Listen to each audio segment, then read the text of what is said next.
Kako se to u našem narodu kaže, čim sam se avertila, odmah sam dojurila do salona. Ja ovdje dolazim godinama i ne volim da mijenjam. Ovaj salon ima neki poseban čar. Ja volim ove djevojke i volim njihove osmijehe. I kada sam se vratila, naš svaki susret je pun zagrljaja, poljubaca i radosti. Poslije salona sam naravno svratila u saunu.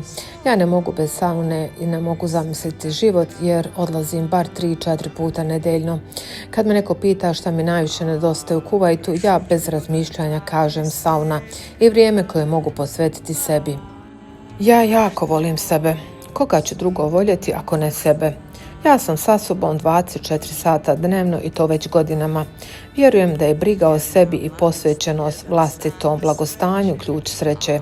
Uživajte u svakom trenutku jer vi ste najvažniji u svom životu. Ćao!